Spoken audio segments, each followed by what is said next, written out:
오늘은 성령 강림 주일입니다. 우리가 큐티 말씀을 통해서도 계속해서 보고 있는 것처럼 약속하신 성령이 우리 가운데 임했고 성령이 임한 제자들을 통해서 놀라운 기적의 역사들이 나타났습니다. 그리고 예수님께서 말씀하시는 것처럼 교회가 시작되었습니다. 그리고 그 교회는 무너지지 않고 멈춰지지 않고 오늘 우리에게까지 이르렀습니다. 교회는 꽃길만 걸은 것이 아니라 예수 그리스도를 알지도 못하고 또 오히려 핍박하던 그 시대 가운데 수많은 반대와 핍박을 끊임없이 거듭해야 했습니다. 그럼에도 불구하고 사도들은 그 어려운 시간들을 이겨내면서 믿음을 꽃피우고 그리고 사람들의 반대 때문에 멈춰서지 않았다고 하는 것이죠. 오늘은 비가 오는 것 같습니다. 그죠? 예. 비가 오면 좋으신가요? 봄을 알리는 비가 아닌가 생각이 드는데 이제 따뜻해지는구나 라는 생각이 들 때면 갑자기 기온이 떨어지고 바람도 불고 그런 우리 에드몬턴입니다. 이 에드몬턴에서 그런 변덕스러운 날씨를 이기고 꿋꿋하게 이 시간들을 지내면서 싹을 틔우고 파릇파릇하게 시작하더니 이제 제법 푸르른 빛을 나무도 빛을 내는 것 같습니다. 그런 풀밭과 나무들처럼 첫 교회는 그렇게 맹렬한 반대에도 불구하고 생명을 그렇게 틔웠습니다. 겨우겨우 버티면서 지나온 것이 아니라 하나님 안에서의 비교할 수 없는 어떤 큰 기쁨 가운데 복음을 전하다가 핍박을 당하는 가운데도 오히려 기쁨을 여겼다라고 성경은 말씀해주고 있습니다. 그런 담대한 믿음과 용기를 보면서 사람들은 얘기했습니다. 저 사람이 원래 우리가 알고 있던 사람이 아닌데 어떻게 저렇게 될 수가 있지라는 의구심을 갖게 되었습니다. 여러분, 오늘날 사람들이 복음을 전하게 될 때 복음을 전도해야 된다는 부담감을 가지고 있죠. 복음을 전할 때 거절을 당할까 하는 그런 두려움이 사실 있습니다. 내가 누군가에게 방해를 하는 것이 맞는 것일까라는 생각도 한편으로 듭니다. 그래서 복음을 전하는 것이 참 힘들다고 생각하는 요즘과는 너무나 통하지 않는 예전에는 정말 그 진리의 복음을 거침없이 전했던 시간이 아니었나 하는 생각을 해봅니다. 그런 사도들의 이 삶과 신앙을 배웠던 초대교회 성도들은 믿음과 용기가 정말 남달랐던 것 같습니다. 그들 가운데 믿음과 성령이 충만해서 뽑혔던 7 집사를 우리는 지난주에 말씀 가운데 잠깐 돌아봤습니다. 그 가운데 세워진 집사 가운데 스데반 집사를 우리가 생각해 볼 수 있습니다. 놀라운 기적적인 능력을 행하고 말씀을 가르치고 교회를 멋지게 이끌고 섬겼습니다. 스데반은 목회자가 아니었습니다. 집사님이었습니다. 그럼에도 불구하고 긴 이스라엘의 역사를 얘기하시면서 하나님께서 허락하신 섭리를 너무나도 멋지게 공회 앞에서 자신을 변호하지 않고 하나님의 살아계심과 그들을 긍휼히 여기는 마음으로 복음을 전했던 것을 우리는 지난 큐티 말씀 가운데 돌아볼 수 있었습니다. 질투와 시기 때문에 어려움을 당할 수밖에 없었고 거짓 증언들까지 세우면서 위기 가운데 놓이게 되었습니다.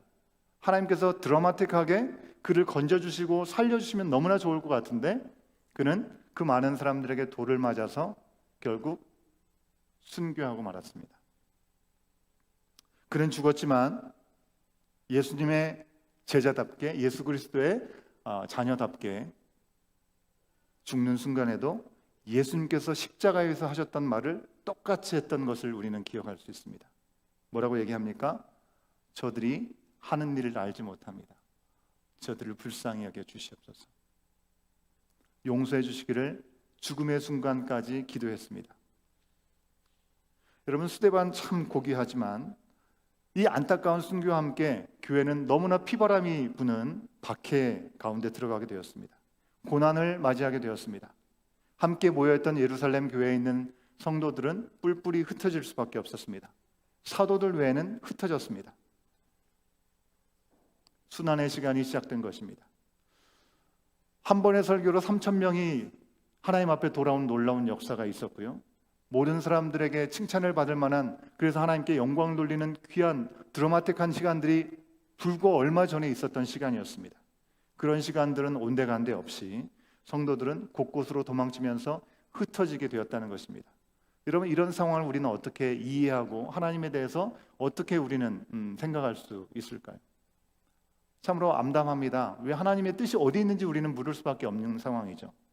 그런데 교회가 최고의 위기라고 할 수 있는, 흑역사라고 할 수 있는 그 순간에 그 흑역사를 했던 그런 한 사람, 우리는 사울이라는 사람을 만날 수가 있죠. 사울은 사도행전 8장 3절에서 이렇게 고백합니다. 쉬운 성경인 세번역으로 우리 같이 한번 확인해 보도록 하겠습니다. 함께 읽어봅니다. 시작. 그런데 사울은 교회를 없애려고 날뛰었다. 그는 집집마다 찾아 들어가서 남자나 여자나 가리지 않고 끌어내서 감옥에 넘겼다. 어떻게 이런 사람까지 내버려 두시는가라는 생각을 할 수 있었겠죠. 그리고 스데반의 죽음 앞에 조금의 긍휼히 여기는 마음이 아니라 너무나 당연하다듯이 그 자리에서 그 스데반의 죽음을 바라봤던 사람이 바로 사울이었습니다. 여러분, 그러나 어땠습니까? 결과부터 보면요, 그렇게 뿌리째 흔들리는 상황, 가루처럼 흩어지고 모든 것들이 끝나는 것 같은 그런 상황 속에서 교회는 사라지지 않았습니다. 오히려 예루살렘 한 곳에 모였던 이 사람들이 흩어지게 되면서 온 유대와 사마리아와 땅끝까지 이르러 하나님의 복음이 증거되는 놀라운 역사가 새로운 챕터로 열려지게 되었다는 것입니다. 우리가 너무나 잘 알고 있는 사도행전 1장 8절에 있는 말씀, 그렇죠? 예수님께서 주신 말씀, 이건 우리가 꼭 알아야 되는 말씀이니까 외우신 분들은 외워보시면 좋겠고, 앞에 나와 있는 말씀을 같이 한번 확인해 보도록 하겠습니다. 함께 읽습니다. 시작. 오직 성령이 너희에게 임하시면 너희가 권능을 받고 예루살렘과 온 유대와 사마리아와 땅끝까지 이르러 내 증인이 되리라 하시니라. 여러분, 이게 도대체 무슨 말인지 이해할 수 없었던 시간들이 불과 얼마 전이었는데, 교회에 박해가 들어오고 핍박이 들어오는 시간을 통해서 이 말씀이 실제로 나타나게, 그 말씀이 성취되는 일들이 일어나게 되었다는 것입니다. 이제 사마리아까지 복음을 들고 나가는 시간들이 허락되었습니다. 복음이 전해졌습니다. 지난 주 중에 나왔던 사마리아 전도의 주역, 여러분 누구였죠? 예, 훌륭하십니다. 빌립이었습니다. 7 집사 중에 하나였죠. 그는 예수님의 이름으로 성령의 권능을 행하고, 그리고 말씀을 전하면서 사마리아 성 전체, 이 자체를 변화시켰다라고 성경 말씀을 이야기하고 있습니다. 그 능력과 은혜는 여러분 돈 주고 살려고 해도 할 수 없는 일이죠. 그런데 빌립은 사마리아에서만 일하고, 여기서 이런 놀라운 역사가 일어났으니까 성 전체가 변화되는 역사면 얼마나 놀라운 일입니까, 여러분? 이 정도면 good enough, 충분하다, 그럴 수 있을 것 같아요. 충분히 할 만큼 했다, 할 수 있을 것 같아요. 그러나 그 자리에 안주하지 않았습니다. 천사가 그를 부르는 대로, 그리고 성령이 그에게 지시하는 그 마음대로, 말씀대로 그는 순종해서 나갔습니다. 그래서 남쪽 광야로 나가라는 지시를 따라 그가 나갔을 때 한 사람을 만나게 되죠. 에디오피아에서 온 내시를 만나게 되는 것입니다. 말씀을 봐도 도무지 이해가 되지 않는 그에게 하나님이 성령께서 주신 지혜로 이 말씀의 의미를 해석해주고 그에게 예수님을 영접할 수 있는 은혜가 허락되었습니다. 세례를 받게 되었다고 하는 것이죠. 성령의 지시대로 따랐을 때 만나게 되는 놀라운 역사였습니다. 여러분 우리 성도들 가운데도 이런 경험들이 다 있지 않으신가요?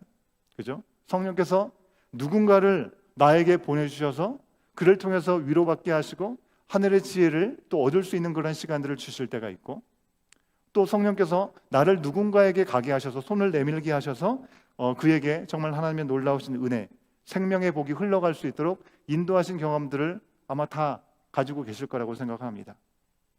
아무튼 빌립은 성령의 지시로 에디오피아 내시를 만나서 복음을 전했고, 성경은 그 후에 그들이 다시 만났는지 못 만났는지 그거에 대해서는 전혀 이야기해 주고 있지 않습니다. 하지만 그 내시를 통해서 에디오피아에 복음이 전해졌을 것을 우리는 전혀 의심 없이 어렵지 않게 상상해 볼 수 있는 것이죠. 아프리카 땅에 교회가 세워졌던 그 근거를 바로 이 에디오피아 내시를 만나주었던 빌립을 통해서 세워진 것이 아니겠는가, 우리는 생각해 볼 수 있다고 하는 것입니다. 이렇게 빌립을 통해서 사마리아를 넘어서 땅끝까지 복음이 전해지는 이 발돋움이 시작되었을 그때 성경은요, 다시금 한 사람에게 핀조명을 집중시키고 있습니다.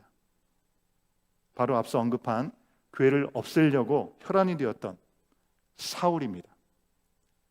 참으로 당황스럽게도 교회를 핍박하고 교회를 무너뜨리려고 했던 이 사람은 로마 사람도 로마에 속한 사람도 아니었고요. 그리고 이방의 신을 섬기기 때문에 이방 신을 섬기는 사람이 아니었습니다. 여호와 하나님을 철저하게 믿었던 사람이었고요. 율법을 제대로 배워서 지적인 수준도 높았고, 그리고 삶의 질도 무척이나 높았던 사람이었다는 것입니다. 무늬만 유대인이 아니었습니다. 바리새인, 즉 철저하게 율법을 지키던 사람이었다는 것입니다.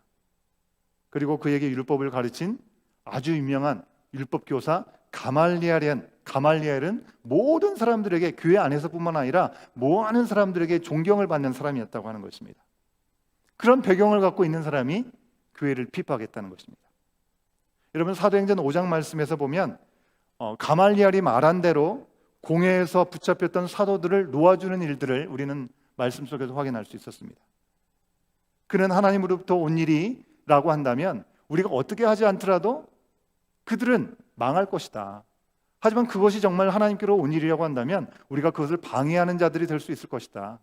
우리가 어떻게 하지 않더라도 하나님께서 행하신 일들을 가만두고 보면 알게 될 것이다 라는 얘기를 했을 때, 많은 사람들이 그의 말을 우습게 여기지 않고 그의 말을 존중하고 그 말을 따랐다고 하는 것입니다. 그런 정도로 가말리엘이라고 하는 사람은 율법 안에서도 사람에게, 많은 사람들에게 존경을 받는 사람, 그 사람 밑에서 교육을 받았던 사람이 사울이라고 하는 것입니다. 그런데 그의 제자 사울은 완전히 달랐습니다. 스승만큼 별로 신중하지 않았던 것 같고요, 열심히 아주 지나쳤던 사람이었던 것 같습니다. 길리기아 다소라는 지중해 연안의 무역 도시에서 태어난 유대인이었습니다. 그 후에 가말리엘에게 율법도 엄격하게 교육을 배우게 되었고요, 이전에 경제적으로 철학적으로 아주 뛰어났던 다소에서 로마 시민권을 가지고 있는 유대인이었다고 하는 것입니다. 율법 외에 세상의 지식이라든지 학문이라든지 이치에도 아주 뛰어났던 사람이라고 알 수 있습니다. 한마디로 아주 똑똑하고 잘 나가고 거침이 없는 사람이 사울이었습니다. 거기에다 열심까지 넘치니까 그는 자기가 볼 때 아니라고 생각한 것은 조금의 여지 없이 달려들었던 것 같습니다. 망설임이 없었습니다. 그렇게 예수님을 믿고 전하는 성도들을 집에 가두고 교회를 없애려고 날뛰던 사울, 다메섹까지 향해 나가게 되었던 것입니다. 여러분, 다메섹이 어디에 있습니까? 예루살렘으로부터 300km나 떨어져 있는 곳에 있습니다. 240km 떨어져 있다고 합니다. 이 에드먼턴에서 캘거리까지가 한 300km라고 하죠, 그죠? 그러니까 여기서 에어드리 정도까지가 거리가 되지 않겠어요? 그런데 우리가 특별한 일이 있지 않고 뭔가 예수님을 믿는 것 때문에 저 사람이 눈에 가시가 되었기 때문에 저 사람들을 가만히 내버려서는 안 되겠다, 그런 마음으로 거기까지 간다는 것은 여러분 얼마나 특별한 열심입니까? 우리는 이단만 만나도 문을 걸어 잠그고 상종하지 않으려고 하는데, 이단이라는 이유로 거기까지 막 달려가가지고 그들을 처단하려고 하는 이 사울의 열심은 참 상상하기가 어려울 정도라고 하는 것이죠. 누구도 그를 막을 수 있어 보이지 않는다고 하는 것입니다. 바로 그때 아무도 브레이크를 걸 수 없을 것 같은 이 사울에게 브레이크를 거는 사람이 등장하게 된 것입니다. 그가 누굽니까? 바로 예수님이셨습니다. 그죠? 웬만해서는 막을 수 없는 그를 일단 빛으로 그를 멈춰 세우셨습니다. 강한 빛에 사울은 더 이상 앞으로 나갈 수가 없었습니다. 그리고 그와 함께 했던 사람들도 마찬가지였습니다. 땅에 엎드렸던 그를 예수님께서 부르셨습니다. 아까 우리 성우들이 예수님의 목소리를 이렇게 표현했던 거 기억하시죠? 사울아 사울아 내가 왜 나를 박해하느냐. 사도행전 26장 14절 말씀을 보면요, 이 사도 바울이 다메섹에서 예수님을 만났던 시간들을 회상하면서 한마디를 덧붙여서 얘기합니다. 뭐라고 얘기하냐면요, 가시도 친 채찍을 발길로 차면 너만 아플 뿐이다 라고 예수님께서 하셨던 한 말씀을 기억하면서 덧붙이는 내용들을 확인할 수 있습니다. 여러분 주변에도 혹시 이런 사울과 같은 사람들이 혹시 계십니까? 저는 성장 과정에서 영적인 교회를 다니는 것 때문에 영적인 방해를 받아본 적은 없는 것 같습니다. 그런 의미에서 너무나 감사하죠. 모태신앙으로 태어났습니다. 오히려 새벽에 우리 가족이 모여서 예배를 드리는 것, 그것이 고충이고 힘들었다면 힘들었을까? 예수님을 못 믿게 하는 그런 어려움 때문에 힘들어하는 그런 가족들은 없었던 것 같습니다. 보통 군대 가면 교회 가는 것이 어렵잖아요, 그죠? 교회 가면 얼차려 받고 교회 못 가게 막 이렇게 엄포를 놓고 그렇잖아요. 저는 군대를 들어가가지고 보직을 받을 때부터 군종병으로 가게 되었습니다. 군종병을 생각하지 않았는데 하나님께서 그렇게 불러주셨어요. 그래서 군목 목사님이 못 일어나가지고 갑자기 새벽기도 설교를 해야 될 때가 고충이었지, 왜 교회를 가냐고 말리는 그런 상황들은 경험해보지 못했던 것 같습니다. 너무나 이 모든 것들을 당연하게 여겼던 것 같아요. 그게 다 은혜이고 눈물의 기도의 열매를 제가 따먹고 있는 것인데, 그것을 잘 모르고 오히려 불평했던 제 자신이 지나오면서 참 부끄럽다라는 생각을 했습니다. 그 내용은 좀 다르지만 이 고난의 총량 법칙이라는 게 있는 것 같아요, 그죠? 누구든지 그 고난의 그 내용들을 좀 어느 정도 감내를 해야 되는 것 같습니다. 그래서 그런지 뒤늦게 다른 방면에서 하나님의 연단을 경험하게 되는 시간들이 좀 있는 것 같습니다. 분명 지금도 가족 중에 주변에 있는 여러분 누구에게든지 영적으로 핍박을 받는 분들이 분명히 계실 것입니다. 내가 신앙생활하는데 남편이 전혀 도와주지 않아서 믿음 생활을 제대로 하지 못하는 분들도 계실 거고, 또 아내가 그런 어려움 대상이 되고, 또 우리 부모님이나 우리의 자녀들이, 또 우리가 알고 있는 지인들을 통해서 그런 어려움을 경험하고 있는 분들이 계실 겁니다. 지난주 중에도 참 가족 때문에 정말 믿음 생활하는 것이 너무나 어려운 분을 만나서 이야기를 또 나누는 시간들이 있었습니다. 가족을 영적으로 회방하는 분들, 여러분 그분들은 알고 보면요, 세상적으로 무지하거나 무식한 분들이 결코 아닙니다. 지적인 수준도 높고요, 고상하고 가족도 정말 사랑하는 분들임을 볼 수가 있습니다. 그런데 자기의 배우자 혹은 자녀가 예수 믿는 건 절대로 두고 보지 못하는 것이죠. 죄가 얼마나 무서운지를 좀 돌아보게 됩니다. 그토록 사랑했던 자녀이고 부모인데 예수님을 믿는 그 문제를 가지고 원수보다도 더 심각하게 대립을 하는 그런 상황들이 생긴다고 하는 것입니다. 지금도 예수님 믿는다고 예수님을 잘 믿으려고 하면 핍박을 받는 일들은 얼마든지 현재 진영으로 이 자리에 계신 여러분들 가운데도 있는 분들이 계실 것입니다. 여러분, 하지만 분명한 것은 복음은 막히지 않는 줄 믿습니다. 교회도 무너지지 않습니다. 여러분, 사라진 교회들 얼마든지 있을지 모릅니다. 성경 속에 나타났던 교회들은 흔적도 없이 사라졌습니다. 그래도 하나님 나라는 현재 진행형으로 계속 확장되고 있습니다. 복음 전파와 성령의 권능은 지금도 우리 가운데 역사되고 있는 줄 믿습니다. 사울의 이야기로 돌아가 볼까요? 여러분, 사울은 예수님의 강권적인 만남에 압도되었습니다. 더 이상 핍박도 반박도 할 수 없는 지경에 이르렀습니다. 이제 자기가 가고 싶은 곳으로, 만나고 싶은 곳으로, 향하고 싶은 곳을 하면서 내가 하나님을 위하여 한다라고 얘기했던 것도 이제는 그렇게 할 수가 없는 지경에 이르게 되었습니다. 예수님을 만난 후 사울은 누구를 의지하고 있는지 오늘 말씀을 통해서 우리는 보게 됩니다. 먼저 8절에 나오는 말씀대로요, 그와 함께 있었던 사람들, 그들의 손에 이끌려서 다메섹에 들어가게 됩니다. 그가 자기 발로 당당하게 그곳에서 들어가지 못하게 될 거라는 아마 일도 생각하지 못했을 거예요. 상상도 못했을 것입니다. 여러분, 우리도 하나님을 믿노라 하면서도 내가 하고 싶은 대로, 내가 살고 싶은 대로 다 하면서 살 때가 있죠. 너무나 해피하고 너무나 좋다고 생각할 수 있습니다. 하지만 그것이 하나님의 뜻이 아님에도 불구하고 그 일들이 계속 진행된다고 한다면 우리는 그 시간을 멈출 줄 모르고 계속하게 될 것입니다.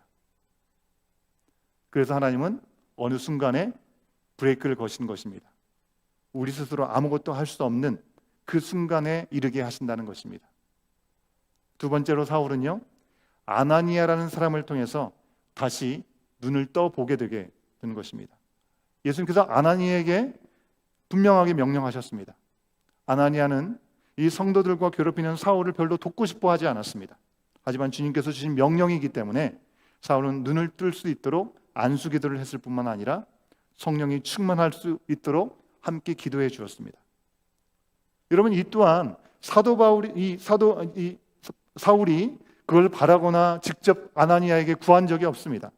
그런데 주님의 강권적인 부르심 때문에 그 일들이 일어나게 되었다는 것입니다. 주님은 아나니아에게 사울이 왜 눈이 앞이 보이지 않게 되었는지, 그리고 왜 다시 눈을 떠서 성령의 충만함을 받아야 되는지 세세하게 이야기해 주셨습니다. 15절 말씀을 보면 우리가 그 내용을 확인할 수 있습니다. 15절 말씀도 같이 한번 확인해 봅니다. 시작. 주께서 이르시되 가라, 이 사람은 내 이름을 이방인과 임금들과 이스라엘 자손들에게 전하기 위하여 택한 나의 그릇이다. 우리 주님의 말씀입니다. 택한 나의 그릇이다라고 말씀합니다. 얼마나 놀라운 일입니까? 유대 그리스도인들을 붙잡으려 다니고, 그리고 헛된 열심을 가지고 하나님을 배반하는 일, 하나님께 대적하는 일들을 하고 있었던 그 사람이면 그에게 심판을 하시고 그를 처단하는 것이 우리에게는 어쩌면 더 맞는 방법일 것 같이 보입니다. 하지만 그런 그를 우리 주님께서는 부르시고, 그가 가진 열심을 가지고 이제는 이방인을 위해서 지휘자들을 통해서 유대인들에게 복음을 전할 수 있도록 선택해 주셨다는 것입니다. 예수님 보시기엔 너무나 고역하고 못된 사울이었죠. 그 스스로도 뭐라고 고백합니까? 나는 죄인 중에 괴수다라고 얘기할 정도로, 본인 스스로가 너무나 잘 알 정도로 하나님 앞에 구제불능이었던 본인을 잘 알고 있었습니다. 하지만 예수님은 그가 가지고 있던 그 열심을 선한 복음의 역사, 생명의 구원을 위해서 사용을 하려고 그를 부르시는 것입니다. 이 부르심의 이유로 사울은 이끌렸습니다. 이것이 사울이 의지하게 된 세 번째입니다. 사울에게 이제는 그 부르심만을 의지하며 나가게 되었다는 것입니다. 부르심이 굳혀지기 전까지 아무것도 할 수 없는 그가 사람의 손에 이끌리게 되었고요, 하나님께서는 이제 그의 손을 굳게 잡아서 이끌어주고 계시는 것입니다. 이후에 사울은 바울로 불리게 되죠. 그죠? 그러면서 로마의 통치하는 이방 지역에 있는 유대인들을 찾아갑니다.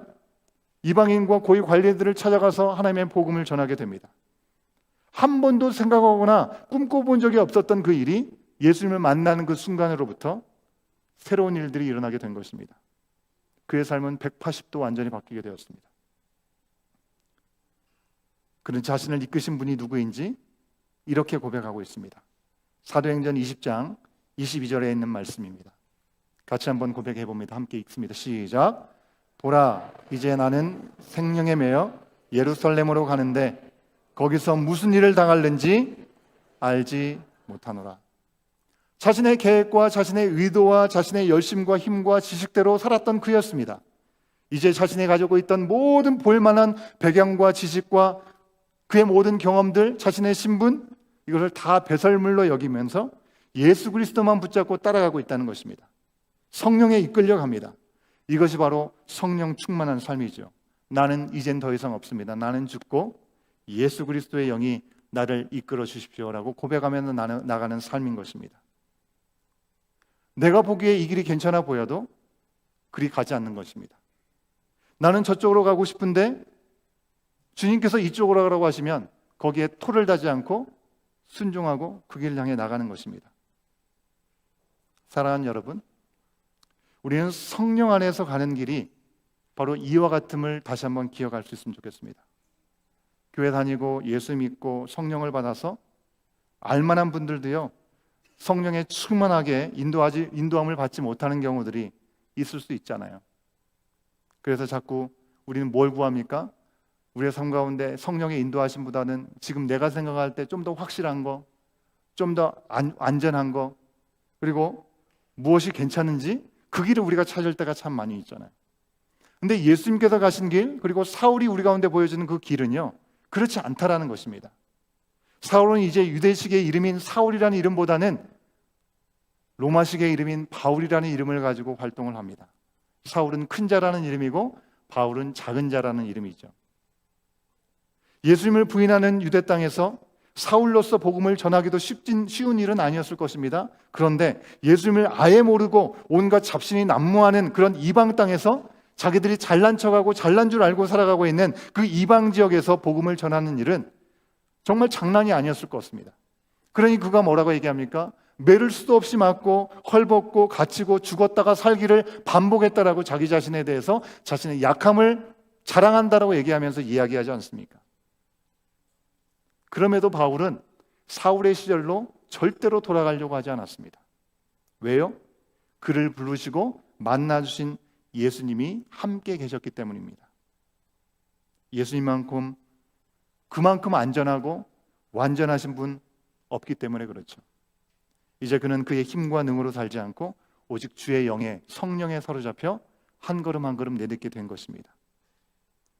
사울이 바울이 되어가는 과정을 우리가 바라보면서 사랑하는 여러분, 성령께서 충만한 그 한 사람, 이 바울을 통해서 사도행전 1장 8절의 약속의 말씀을 이루어가고 계심을 우리는 분명히 기억해야겠습니다. 사도행전은 이제 우리 오늘 이후의 말씀으로부터 계속 땅끝을 향해서 점점 확장되어 가는 모습을 우리가 목도하게 될 것입니다. 그리고 그 복음은 오늘 우리에게까지 그대로 전해졌습니다. 이 복음을 믿는 우리에게 임하신 성령님은 지금도 우리를 통해서 땅끝까지 증인이 되라고 우리 가운데 말씀해 주고 계시는 것입니다. 찬양팀은 나오시면 좋겠습니다. 여러분, 우리 모두 열심과 헌신을 가진 우리 교회 공동체가 아닌가라는 생각을 하면서 저는 늘 감사한 마음이 있습니다. 다른 교회는 모르겠고요. 적어도 우리 온교회 공동체의 성도님들은 기본적으로 우리가 전 교인이 다 안내하잖아요. 전 교인이 돌아가면서 친교를 준비하잖아요. 그리고 온라인으로 큐티하는 것도 우리 정원별로 돌아가면서 녹음도 직접 하잖아요. 그죠? 행사 때마다 음식에 동참하고 치우고 서로 돕기에 얼마나 분주하게 참여하고 있습니까? 열심으로 치자면 단연코 상위권이라고 저는 자부할 수 있을 것 같아요. 전국에 단체상이 있다면 우리 교회가 받을 수 있지 않을까, 이런 생각도 해봅니다. 하지만 우리의 열심만으로 되는 게 아님을 우리는 분명하게 기억할 수 있기를 소망합니다.